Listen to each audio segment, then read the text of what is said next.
好，赖清德回应韩国瑜，韩国瑜不是说有4只脚吗？民进党砍了3只吗？赖清德说，砍断桌脚的是中国，你韩国瑜不要替侵略者找借口啊。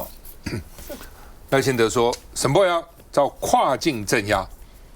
赖清德说，国会不能没有态度，这并不是要消费沈伯洋那国会要有个态度表示啊。那另外呢，这个沈伯洋说，中国罗织罪名，中国该被谴责啊。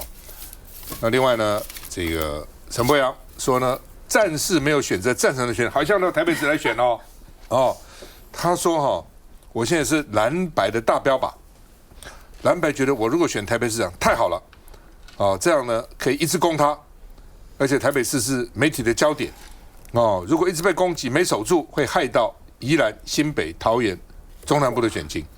但是虽然现在党没有找他沟通，但是现在整个国家都在作战，所以战士没有选择战场的权利。所以呢，看党中央到底要我怎么做，我的态度就是这样子所以看起来并没有排斥然后另外呢，曹兴诚也在加码。曹兴说，谁说沈伯洋一定选不赢蒋万安？你王世坚讲什么？什么蒋万安95%都会赢？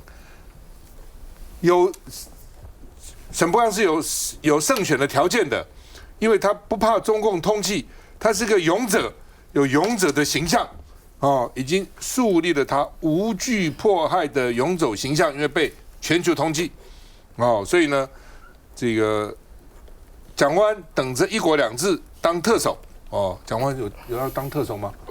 他说呢，所以这个一高一低，像沈伯洋多高，蒋万安多低所以呢，沈伯洋跟蒋万安选，谁讲是不会赢？会赢的那曹兴诚说，民进党有些人说怕对手，说呢沈伯洋去选，好像呢怕被糟蹋，怕对手不敢选才是丢脸。你们这些不要沈伯洋选的人丢脸好，那么另外呢，新北苏巧慧跟刘和然同框李四川情报基层各有各的神通那另外呢，蓝白和提名不会拖到明年3月吗？黄国昌说，双方只要相同的态度就能够推进进程，不见得一定要等到明年3月。我们看一下。藏立委沈伯洋被对岸发布了全球通缉，那么呢，总统就点名了韩国瑜院长是不是可以来声援国会议员？那么呢，上个星期韩国瑜呢也针对了这个点名来做回应，他强调了，这个有病的人怎么会叫别人吃药？甚至是以这个4个桌子的桌角来形容台湾现在的处境。不过今天总统赖清德也做出了回应，强调砍断桌角的其实是对岸中国大陆。破坏两岸和平稳定的，国际社会都一致认为是中国，并不是台湾。中国也处处利用机会，在分化台湾跟美国的关系，散布以美论。也就是说，真正砍断韩国瑜院长那张桌子的4个角的，其实是中国，并不是台湾。所以我还是要请韩国瑜院长三思。我们分属不同政党，竞争难免，但我们是属于同一个国家。面对境外敌对势力的威胁，我们应该要一致对外，不应该替侵略者找借口。来，郑浩岳，其实赖总统从头到尾都没有希望韩院长出来救沈伯洋。因为韩院长没有什么能力，或者是没有任何的法定的给他的权利，让他可以救沈伯洋。但是我们希望看到的是，作为一个国会的首长、国会的院长，有一个这样子的态度。那这个态度是什么？其实很清楚、很简单。客观上，院长已经说了，我确实是要这个保障这些我们的委员的言论自由。同时，我觉得院长只要再多加一句说，而且我主张，不管他讲统也好，他讲独也好，我们中华民国立法委员的言论自由，在我是院长的一天，我一定都会保障他们的言论自由。没有外人应该要去给我们说三道四，不管日本、美国或是中国，今天讲的任何这些东西，院长出来讲话，讲这样子的话，其实都是有那个高度在。其实我们就是希望看到说，在这种时刻，大家能够一炮口一致对外，然后让我们这个国家中华民国捍卫言论自由，捍卫我们国民，捍卫我们立法委员的言论自由的这样子的立场能够一致，那对方来讲，对外面的人来说，他们自然就是这只能自讨没趣了嘛。我们希望是看到是这样子的这个朝野大家都可以团结一致对外的这个气氛呐。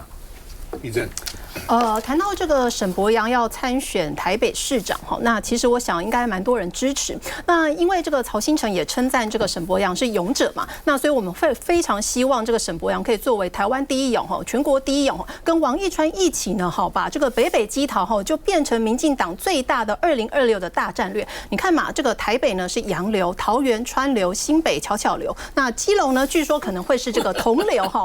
那当然这个北北基桃一起打选战，那其他的这个台北的人选，我想民进党也就不用再考虑哈，不用这个挣扎这么久，什么王世坚啊、苗博雅，所以当沈伯洋呢，他是成为了这个真勇者的时候，就不会变成民进党的挡箭牌，对这个蒋万安进行所谓的骚扰战啊、干扰战啊，阻止这个蒋万安到其他的县市去爬灶。沈伯洋今天其实也漏了口风，说这个战士没有选择战场的权利，这个其实白话翻译就是我愿意。所以这样子的一个表白，我希望这个赖清德总统、赖清德主席真的要听下去。这个礼拜三呢，既然国民党跟民众呢要进行所谓的这个2个党主席的会面，那不如赖清德呢也真的是非常有勇气的，礼拜三就直接提名沈伯洋来参选台北市长吧。来，钟信哦。我觉得是这样啦，因为我戈壁还是向内弯呐，我是蛮推荐我们的立委同事沈伯洋参选台北市长，我觉得那一定会非常的有看头。对，那因为这毕竟我们已经桃园，如果说是我们也是我们自己的立委同事嘛。对啊，王义川，然后如果台北在沈伯洋，我觉得2026会是一个非常有综艺感的有这种综艺感的一场选举啦，而且他们2位其实都蛮会演的，蛮会演，蛮有表演欲望的。那我觉得会很好看，很有看头。那收视一定还蛮高的。赖清德一直叫韩国瑜支持沈伯洋，韩国瑜看说我也支持沈伯洋选台北市长，这就支持了。这还有什么啊？你这个我也支持沈伯洋选台北市长嘞。什么这个沈伯洋不用喽，他讲说战士没有选择战场的权利，但是他前面有一段的一个铺陈哦，铺陈什么？说如果这个蓝白就一直攻我这里呢，就会扩散出去。他什么意思？就是我被攻得很惨。然后呢，民进党会选得不好，而且会扩散到其他地方，它是外溢效果。他强调这个外溢效果，想清楚了，你们要提名我没有问题，但是你要先想清楚，会有很大的外溢效果。这个外溢效果就是民进党会输很惨，对，就按那2年啊，哦，所以这个来讲的话，那所以沈伯洋要选，其实我知道了，蓝军内心是高兴的啦。他比王世坚好打多了啦！王世坚，你不要看王世坚那个样子哦，对不对？王世坚现在红得不得了，年轻人喜欢他哦。另外一个，刚才我们的这个议员提到啊，这个言论自由，对不起，在台湾有言论自由吗？表面有，但是你注意看哦，你像这些陆配，你就用这个来抓什么东西？里长在抓我觉得现在台湾变成在民进党政府赖清德主政之下，只能够有一个声音，叫毒的声音。如果你不是毒的声音，你就是中共同路人。现在韩国瑜讲这个40家的事情，他就把他扣帽子了嘛，就很清楚看得到。其实现在来讲的话，说台湾可以言论自由是什么言论自由？就讲台独的言论自由。不过曹兴诚是。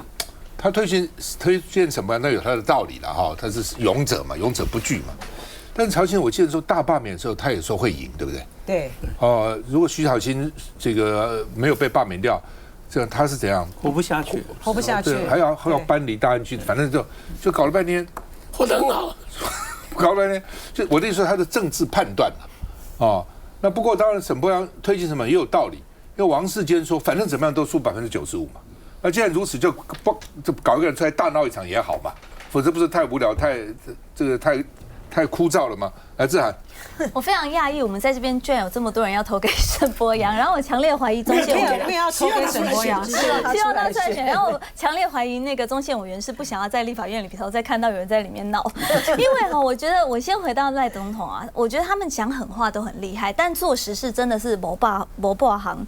你看到沈伯洋、八炯、闽南郎这些人被中国通缉，好，你可以说因为一个国会议员、一位立法委员，他今天遭受到这样威胁，请韩国瑜院长出来讲句公道话，你可以这样说。那我们来问问看，那请问一下巴炯跟闽南郎呢？身为赖总统，你要不要出来为你的国民说句话？还是你只会一推250，把所有的责任推给韩院长？那凡事呢，就是这个韩国瑜院长出来担。那至于刚刚这个知豪议员说的说这个统独也好，我们的言论自由都应该受到保障，这句话我更有话要说。就像刚刚世宝委员说的，台湾如果主张统一，或者是主张大家和平，真的有言论自由吗？不是动不动就动辄被扣上一个中共同路人，还有跪舔这样子的负面的这个形容词上来吗？甚至连我们要普发现金的修法，竟然都会变成说什么你是在帮忙穷台卖台。然后另外沈伯洋委员呢，他出来选这个台北市市长我就不要说他仇恨值有多高了。其实大家台北市经历过罢免的那一段，大家都应该都感觉得出来，就是沈伯洋他的仇恨值是非常非常高的，而且呢，他在说话的这个论述的部分，其实是被很多人所唾弃的。我刚刚讲到那一段，普发现金竟然可以说是帮中国在穷台、在卖台，然后现在呢，民进党又拿来收割这些东西，我相信人民都是历历在目。那至于呢，刚刚最后提到的一个话题11月19号，也就是星期三的时候，其实国民党跟民众党，我们双方的幕僚已经进行了磋商，而且呢，星期三就即将要见面了。到底未来要怎么样推出人选，或者是怎么样进行民调？我相信对双方都会基于一个非常善意沟通、有诚意的方式来面对面，以大人的方式来解决，而不是像民进党这样子竟然对于一个这么重要的首都的首长之战，竟然用这么嬉笑怒骂的态度，然后呢去提出这种非常不适任的人选。我相信对于国政的安排，还有如何的给人民比较好的照顾，我相信大家慢慢的都会看得到。一种是完全没有希望了，因为反正会输，那这样反正说我就不必正经的选了嘛，我搞一个丑角出来给你们大闹这个跟孙悟空大闹天宫，派什么样大闹台北。一种是这样，就你没有真的想认真的选，只是想闹个场。如果真的想认真的选，态度不应该是这样子的。休息一下再回来。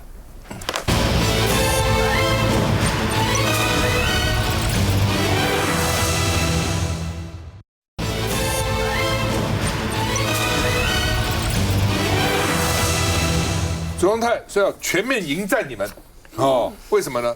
因为你们这个财划法的修正案，让总预算没有办法编列，预算都编不出来，你们搞什么鬼那立法院通过财政划分法修正案，卓荣泰说又要循宪法救济，遗憾又被恶修，你们老是搞这个，再把你们罢免一次虽然不能再罢了那另外呢，黄国昌说违法乱纪，莫此为甚，什么要全面迎战，迎什么战那另外呢，这个说人人要打电话给韩国瑜，阻止新的财划法。黄国昌说，民进党委员沦为行政权的附庸，干脆辞职算了，你们当什么立委因为民进党立法院党团书记长陈培宇说，希望一人一通电话打给韩国瑜，韩国瑜也没办法，院长能怎样？院长只是委员提案后，他只能表决，院长也不能阻止，或是我记得那时候我当立委的时候。有时候我很不满院长在上面当主席，我就骂他，下面骂他。院长说：“你们提案上来嘛，你们不提案上来，我能怎样呢？院长不能，你有案子提上去，也许院长可以要不裁示或者表决，这院长能做什么？那另外呢，国民党委员质疑中央说直接给地方补助是替选举绑桩，因为呢，现在中央可以给这个什么内政部宗教礼政司啦，人民团体司啦，这个补助款消失了。”中央直接拨补民间及宗教团体，那民进党国民党委员认为补助款是为了选举绑桩，那民进党说这是天方夜谭了，我们哪有选举绑桩？我们从来不会选举绑桩的那联合报的观察站说，财政法修正打不过就提案，朝野怎么能够良性沟通呢？你这样的话你先打不过要提案，那提案不过又要说要全面对抗，一人一个电话打给韩国瑜，到底搞什么？我们看一下。在野党团突然的这个动作，行政院会全面的迎战。难得停下脚步，一开口就开战。行政长卓荣泰不满14号在野党再度联手3读修正的财划法，因为将举债2646亿元，扬言要提出宪政救济。这个内容将造成更大的问题，将县政府的总预算无法编列。这个礼拜4，行政院院会还是会依照明天跟地方政府谈过之后，我们会提出财划法的行政院会的讨论，正式的让它通过。提到时间轴，18号国发会、财政部等相关部会要邀请地方讨论，顺利的话，20号在院会通过政院版的财划法修正，再送交立院审议。只是国民党就发现地方补助款消失后，却由中央直接补助给民间，就向中央计划编列1.6亿元补助国际扶轮年会6000万，公益性社团1亿元。社团补助也是同理嘛，马上选举年要到了嘛，当然用这种直接补助的方式，看看各个社团哪一些可以直达天听。但还没完，另外在115年度预算原先编列补助给地方款项，在明年度的总预算被删除，改由中央编列。像是内政部就新增3.6亿元补助，要给民间团体，其中包含推动宗教交流2亿元。内政部在直接补助人民团体的部分预算大幅扩张，那真的是没有钱推动政务吗？还是其实从头到尾只是权力的焦虑呢？中央政府如果要透过区的这些由透过地方政府的给人民团体的补助来所谓的达成绑桩的效果，真的是天方夜谭。财划法修法掀起中央地方抢钱大战，未定案前恐怕还有得吵。预算在吵什么？这个原来啊，这个财划法刚修完嘛，但是修的过程当中啊。我们一直希望说行政院拿出版本，行政院拿出版本，他就是不要。我们要写决议嘞，我在财委会我们要写决议，说他在什么时候一定要送来财政部的版本，就是院版的版本，他都没有送。为什么？因为按照旧的，按照原来的没有修法之前，中央拿75块钱，地方拿25块钱，这个已经25年了。我们经过20年来一直想修，一直想修，目标什么呀？目标回到25年前。就是李登辉修宪之前6:4，60对40，我们现在这个样子。好了，这样好不容易修过了之后，他就开始复议啊、释宪啊，就搞了。你可以看到去年的时候，那整个总预算来讲，好，最后症结在什么地方？就有一个我们已经通过了，3读通过了，要把它要删636亿，这个钱你自己删。结果他没有删中央的，他删地方的补助款，大家跳脚了。既然你这样子的话，所以我们再修一次，说你不可以，一般补助款不可以比去年少，计划性补助款不可以比去年少，就这样子。好了，那现在来讲的话，你就看到我卓荣泰态度非常强硬哦。他说：“哎呦，所以因为这样子，所以行政版本在11月大概下旬会出来，大概11月底会送到立法院。那简单来讲，用白话文说就是什么？去年的那个噩梦要再跑一次。”要跑一次什么？他可能会提复议哦，他可能会提释宪哦。那现在宪法法庭是不能够开会的哦。那会不会触动说宪法的这个法庭的大法官自肥啊？照理讲10个才能够开会，他现在就有8个一起来开会，然后说你违宪，否则这个怎么解呢？整个就僵在那里，僵在那里就是很简单嘛。行政院你不依法编列，我们明明3读通过了，自愿役的军人加薪3万块，300亿左右，他硬是不编。去年的时候把它退回是什么？是原住民的进法补偿20几亿，我们就退回了。这一次300多亿依法你要编列，你都不编列。然后另外一个很可恶的地方，就刚刚有提到的，你给地方政府，他可以给这些的社团啊干什么的，结果你再跳过地方政府直接补助。那当然是选举绑桩啊！你可以想一下哦，各位可以想一下，狮子会有钱吧？他还要补助狮子会，和扶轮社也不差啊，同济会也不差啊。为什么？他们还常常捐钱给别人。对，他们狮子会就是我到处捐钱，结果呢，这个民进党政府要给他们钱，要给他钱，那是什么意思？就除了绑桩，没有其他可以解释的地方。我以前到狮子会、扶轮社一样，都听他们捐钱啊，要给谁啊？给这个社团，给那个社团。来，这样。好，财划法何罪之有？就像刚刚是保委员说的，不过就是把过去重中央轻地方这样子长期积弊已久的事情，把它导正过来。因为其实钱跟权完全都掌握在中央的手中。现在中央在反弹什么？就是他钱不够撒了。过去我们看到他们用大量的补助款去撒给不管是人民团体也好，或者是呢用很多的假的计划去做奖补助也好，钱撒得非常的夸张。从过去1兆多元的这个总预算，现在呢已经编列到3兆了，还不够用。那么财划法修正之后，不过也是下放给地方大概4-5千亿而已，但是他们却说不要。现在呢这个财划法修正之后，他们要把很多的计划型补助款款把它收回来。也就是说，假装说左手修法之后放给地方一些，右手又把它拿回来，结果导致什么？一样的重中央而轻地方。那么地方钱不够用，长期计划就没有办法做。可是中央在做什么呢？他们只会撒钱，比方说像有一个租金补贴。其实直接新建社宅是对居住正义比较好的方式，可是他们不新建社宅，结果他们怎么用？他们就撒租金补贴。那现在呢，当这个财划法修正之后，他们就说中央没钱了，所以呢，未来的这些租金补贴就由地方来负担。可是当初这个政策是中央说要做的，那你现在又不给钱，把这些压力又给地方，然后地方要做长期的建设也没有办法做。另外还有很多的这个补助呢，一样想要改成叫地方买单，同样都是一套说辞，说中央没有钱了。中央真的没有钱吗？中央钱很多，只是他们不够撒而已。没有。我想这财划法这个东西，其实之前是民进党在提的啊。他在野的时候，他还说这个东西不提不行啊，这是首要的法案。就后来等他执政之后，他又不要了。所以改革与否啊，其实对民进党而言，他心中没有改革，他是看有没有钱可以花。怎么样都不可以给别人花哦，所以他这就握在手上。那其实今天这个东西最奇怪的是，我们上个礼拜五在三读啊，如果你有版本，你为什么不早提出来，让我们可以讨论？他不提出来，然后我们三读一过，他马上就说他现在要提。有听说过这种事情吗？我们在讨论法案的时候，你行政院千拜托万拜托行政院把草案送过来，他就是不送。结果你今天三读过了以后，他又说他要送。他那时候为什么不送呢？我不知道，他不要啊，他不要啊，他不要给钱给地方啊。对啊，他说现在就是最好的版本。那现在很麻烦的一个点就是说，我们今天遇到的这个卓荣泰士，我觉得他已经疯了。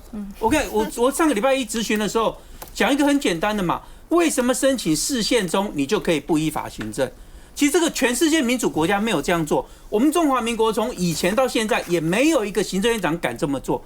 但是当我在质询的时候，他就在那边，他就跟你大言不惭的讲，说我释宪中，所以我可以不做。那我说我当时释宪归释宪，执行归执行。我当时就讲了3个例子嘛，我就说那我对税捐稽征法释宪，那我不用缴税。那我对那个诉讼中也兵役法是我被对兵役法释宪，那我是不是不用服兵役等等的，我就有提出来。那是不是我今天我对于这个行政院的一些法案，或行政院依据法律依法行政部分，我申请释宪，那你行政院全部关门好了。所以这个其实是一整个莫名其妙，而且违反宪法诉讼法53条。宪法诉讼法53条讲得很清楚，其实在大法官宣告违宪之前，这个法律就是有效必须执行的。然后我那天跟他讲，我说法律人啊都知道一个法验叫做二法一法，其实这个理由这个的意思是什么？他是说你就算不喜欢这个法律，但你必须服从它，这样才能够保障法律的稳定性以及社会的安定。结果他那边就跟我耍嘴皮说：“好，你承认是恶法了吧？”我觉得一个行政院长，你干到行政院长，你在玩地下电台的水准，我也不知道该怎么回的。你自己是法律系毕业的，这句法验的意思是什么？你一清二楚，你就跟着那些侧翼跟那些地下电台的水准在那边喊说你承认是恶法，这已经是耍嘴皮。所以我们回归到我国宪政制度，行政院他就必须对立法院负责，行政院就必须依法行政。只要是有效的法律，三读通过总统公布的，行政机关只有依法行政的义务，没有任何选择的权利。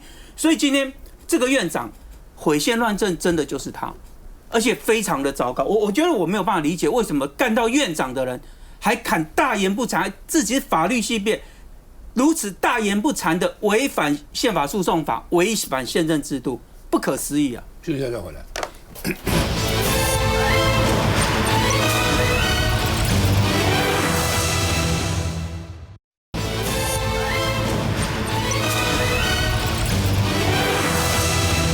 好，年金，军公教年金被砍了，对不对？那劳保年金，当时民进党在砍军公教年金的时候，有说接着就是劳保，但是劳保不敢动，因为1000万人劳保啊，一动的话选票就没了哦，因为劳保动就是劳保加这个缴的劳保金嘛，老板也要跟着交，员工要加，老板也加哦，所以呢，老板也不愿意，尤其员工也不愿意哦。那说。预期今年底有半数以上1个月可以领超过2万块哦。那问题是这个钱不够怎么办？所以呢就要把它拨补法制化。什么叫拨补法制化？现在就不够的时候还把政府给点钱，将来说法制化，不够，政府就拨钱。那如果劳保可以拨不法制化，军公教为什么不能拨不法制化呢？健保为什么不能拨不法制化呢？都可以啊。健保不够，健保不够，干嘛交保费？政府拨补就好了，通通拨补就好了。所以这个东西是有不同的看法的哈，有不同看法。劳动部报告说，他的态度是开放的，希望大家讨论哦。但是呢，明天立法院就要排审了，说拼本会期要3读哦。那么另外呢，说要力推劳保的最后支付责任入法，最后支付责任谁？政府嘛。洪胜汉说，努力拨补不低于1300亿哦。那所以学者有说了哈，不改革光拨补只是延后破产了哦，你还是你拨到什么地步？而且实际上军公教那每个月交的钱比劳保多得多，就是你要扣他每个月保险费，其实比劳保多了很多。但是军公教已经砍了，所以军公教也不服啊，为什么砍我们不砍他？哦，看一下。我们就是持续的拨补，而且我们会来负最终的责任。承诺政府会负最终责任。立院审查劳保条例，超立委提案增列政府拨补，以及每年编列预算拨补基金或拨补金额不得低于1000亿元。但是金额是否入法，似乎没有这样规划。相关的这个审议，包括相关的条文，我们会在审议的时候来提出我们的意见。但重点是必须要依法。劳动部说，根据财政纪律法第7条规定，各级政府和立法机关制定或修正法律，不得增订固定经费额度或比率保障，因此建议不予明定政府每年拨补金额。希望66条法制拨补化。69条就是政府最终给付化。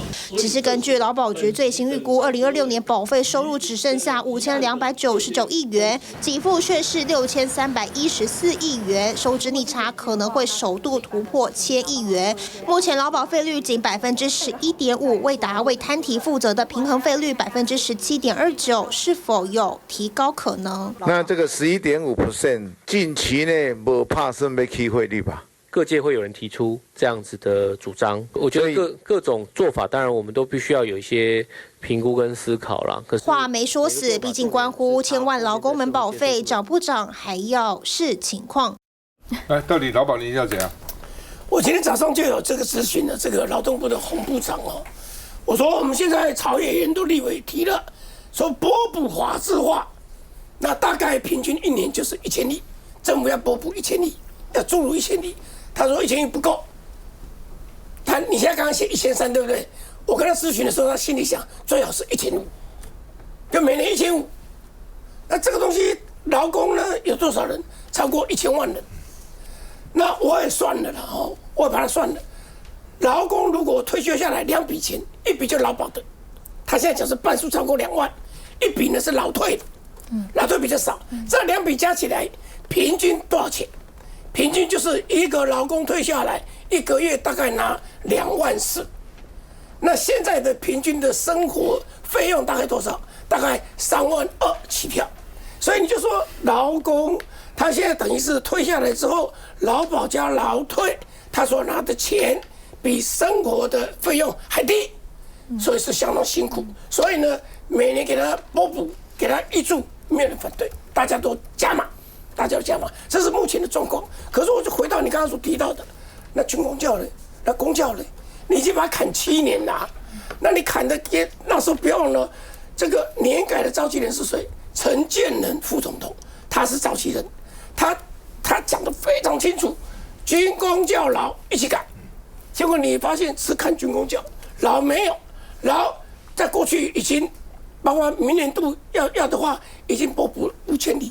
已经拨补了5000亿，然后呢，他们过去的长官还说啊，拨补也是一种要改革，也是年改，就变成这句话是金句啊。那可以这样子的话，那公教为什么不可以呢？公教现在来讲也艰苦了，也被你砍了1年减1.5%，1年减1.5%，到后来也艰苦了。所以我是觉得这样子我刚刚提到的，劳工退下来生活是辛苦的，2.4万是不够的。所以你现在让他不要破产，给他补，大概没有人反对。那些问题是金额多少？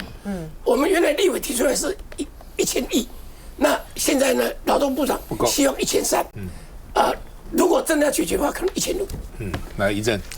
其实这以往民进党声称是军公教劳一起改哈，那你看得出来，这个民进党长期执政，其实对军公教的杀伐气氛是非常非常重的。因为民进党呢，其实就是看军公教好欺负嘛。那现在蓝白其实就试图呢来照顾这个军公教，那只敢改军公教，那不敢改所谓的农保、劳保、健保，真正半途而废的其实就是所谓的民进党。那你看得出来，其实因为劳保现在这个其实问题非常非常严重，所以在立法院呢，其实包含我们国民党的立委徐宇珍，然后还有民众党的立委林国成等等，大家也都在提案来讨论说，那这部分到底未来怎么解决？因为劳保呢，为什么会在这个2031年面临破产危机？是因为从2016年以来，其实每一年的这个精算报告都说即将破产，即将破产。那民进党现在已经执政10年了，但是每一年民进党都不敢面对这个问题，所以看得出来，其实这个所谓让民进党去做所谓的执政，你不仅劳保不行，军公教砍了，那就连我们前面讨论这个财划法，你看卓荣泰行政院长哇，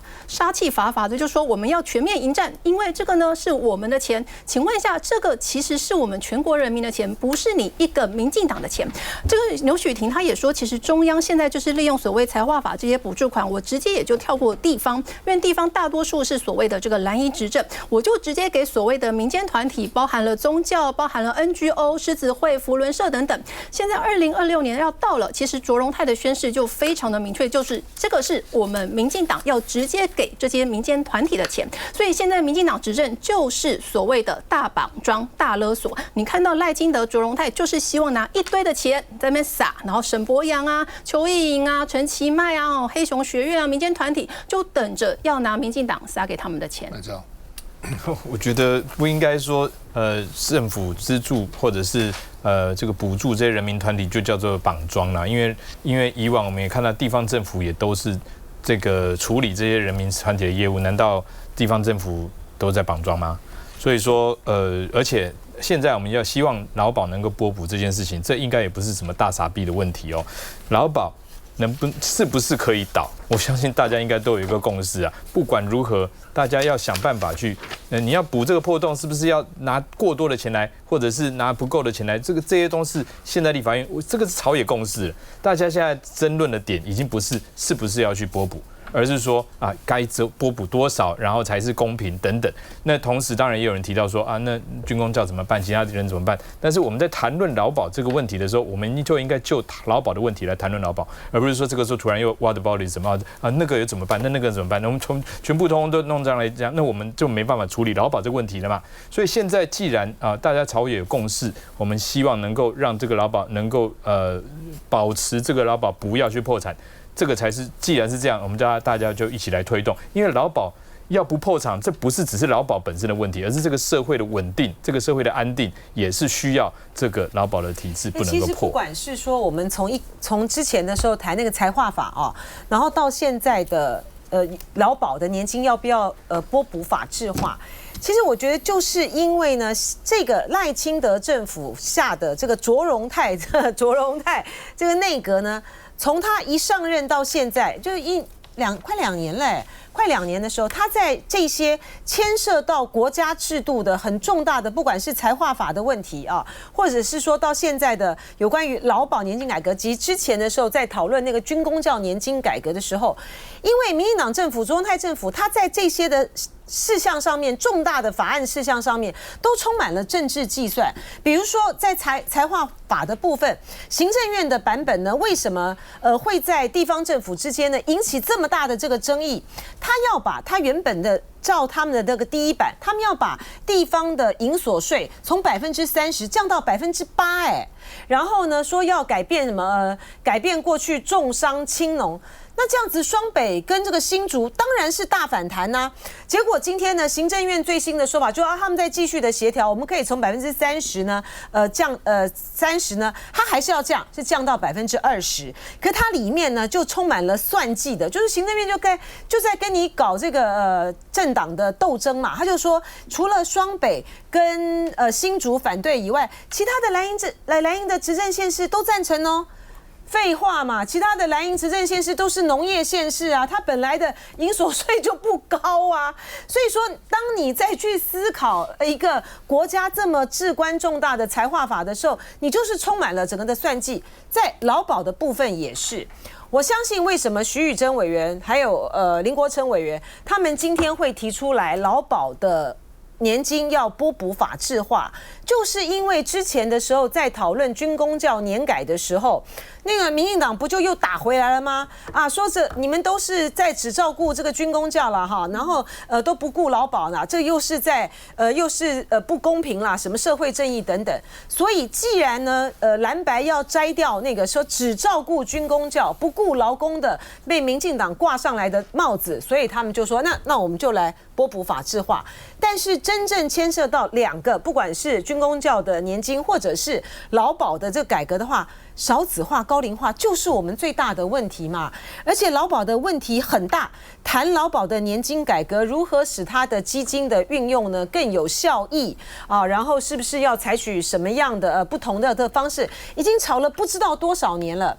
但是只要牵涉到制度上面的改革啊，还有谈到什么基金的效益，其他的不同方法的话，它就牵涉到很多利益上面的计算，这个又摆不平。所以像类似这种法案，在立法院呢，其实是很难有共识的。那今天就是劳动部长，因为这个是拨补法制化，他也是在照顾劳工啊，执政党也不敢反对啊。但是这样子的改革方案，对劳保年金的永续，难道是好的吗？这个部分大家就不在意了。基本上，劳工当然很重要，对台湾的经济贡献也很大，但是还是不太一样。劳工跟军公教怎么会一样嘛？军公教是政府的员工国家来聘他们跟劳工你爱做什么就做什么，那不同的。而且军人可能会随时，军警、消防都可能会随时丢掉生命的，那怎么会一样呢？那是不一样的。而且他们其实每个月交的这个钱是比劳工多的，而且它基本上性质就不同嘛。能够保障当然都要保障，但是军公教的不同，它是政府是雇主啊。你要知道，这是不一样的，这个概念有不同的。你不能说通通一样。那你政府有这么多钱吗？你交了这么多钱吗？当然是不一样的嘛。休息一下再回来。现在台湾。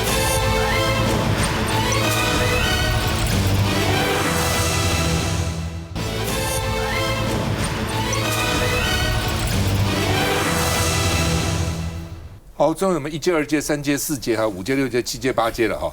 3阶预算激增，黄国昌说，原来是150亿的预算变成343亿，立法院还没审就已经绝标了，听起来有点荒唐哈。那3项工程3阶啊，天然气啊，说了3项绝标，加起来已经343亿了啊。它分成观塘接收站。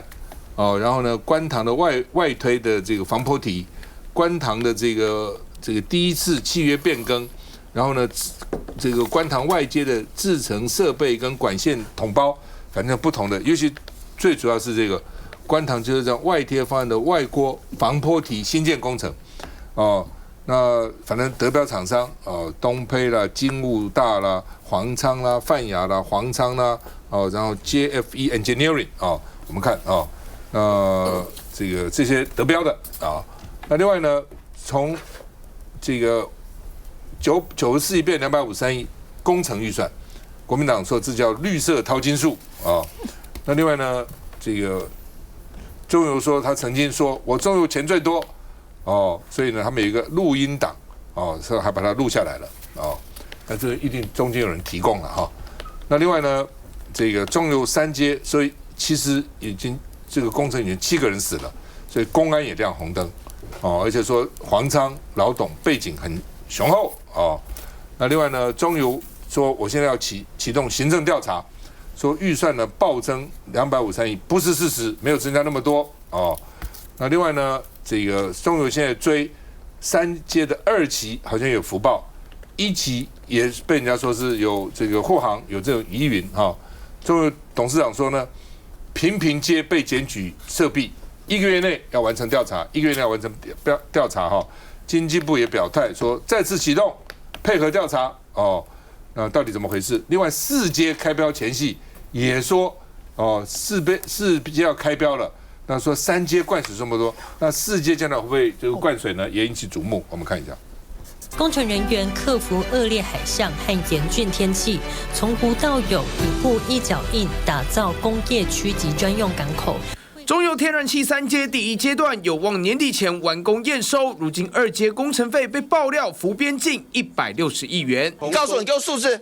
从周刊的报道，你给我数字啊！我问你的就这么简单的数字，最后报给多少钱？周刊讲256亿。疑似竞标厂商向周刊踢爆外扩防波堤新建工程，原先最初评估费用只要94亿，厂商报价122亿，被中油高层打枪，中油什么都不欠，就不缺钱，厂商一路加到150亿，还被斥责不会做生意。随后报价暴增到220亿、256亿，最后中油只砍了3亿，以253亿绝标。但中油真的不缺钱吗？中油很有钱，中油超级有钱，花钱的方式啊，完全不像一个负债比93%的公司。中油的工程预算书也被发现，立法院只同意动支660亿，但实际预算暴增了305亿，等同中油预算还没审过就先绝标。我们立法院到底在审什么预算啊？我钱要花就花啦，你们这些立法委员橡皮图章而已啊！我行政部门就是要先射箭再画吧。只是案子2022年就被检举过一次，3年过去，今年8月又再次检举，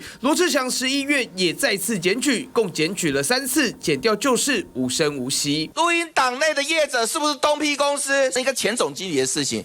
前总经理要不要约谈？侦查不公开啊，对啦，都会参考。案子3度检举，侦查方向还直接送到眼前，蓝营要检调，别再漠视。还在。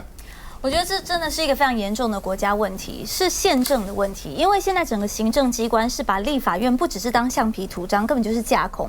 我们刚刚提到财划法的问题，或者是提到依法已经通过3读的预算，行政院就是拒不编列。现在这个问题也非常严重，就是预算审过喽，那预算是150亿，要给150亿，结果他们自己去违法动支了300多亿元，而这个300多亿元到底是拿来做什么用途？你去看预算书是看不到的，它只有100多个字，里面只有计划经费的名称，然后呢很简短、很草率的内容，然后呢就违法去动支了这些钱，所以。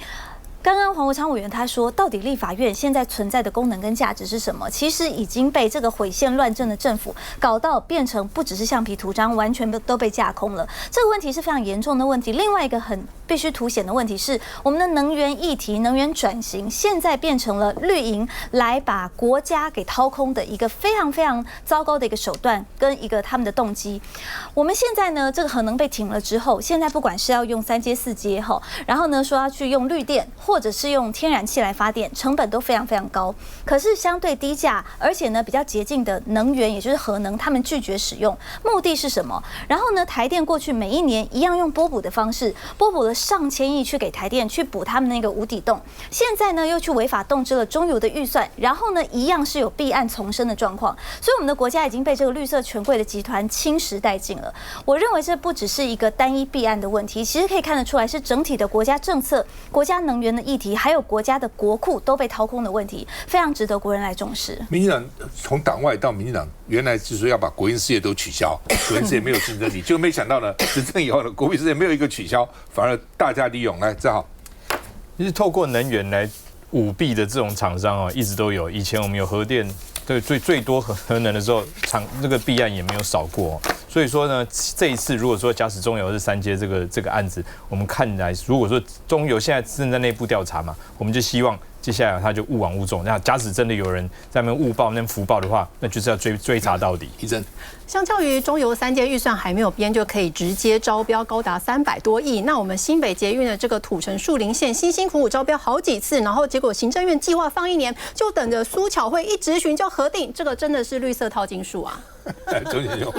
我是希望这些侦查机关不要每次我们跟他问一些制度的东西，他就说我们要看个案，然后问他个案的时候，他就说侦查不公开啊，或者是说这个个案我不予评论，所以搞到最后你什么都问不出来。那这就是我们现在看到的侦查察机关。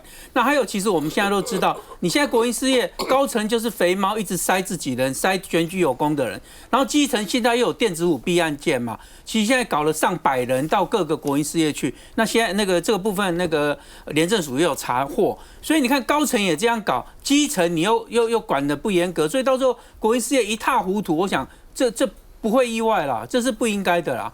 你上梁不正下梁歪嘛？来，司法院。我觉得国营事业啊，特别在民进党执政的时候，非常的离谱。他只用绿色一定要正确的，就颜色一定要正确。比如说前一阵子差一点变他们的董事长吴怡宁，那个全拿1500万，他现在说哦好，我们这个民意很棒啊，把他拉下来了。没有，他还是董事哦，1年领450万哦，还是这样子哦。所以你就发现到民进党执政之后，酬庸绿营的人士啊，真的吃相很难看。南京，我看这个黄国昌在他的任期快结束了耶，啊，2月1号，你舍不得？2月1号，不是，我就是说舍不得，不会啊。但是我的意思是说，他这种咆哮式的这种质询的方式，而且他在任内弄了很多的弊案嘛。我会觉得有点可惜，就是说2月1号快到了之后呢，民众党是不是还有人能够接下这个黄国昌的棒子？这还要接啊？我没有，他第一批上来的时候没有递补不进去，还递补不进去，要看他们那个陆配的那个立委能够撑多久。如果说他1年之后资格被取消的话，志涵才能够这件事我必须要说。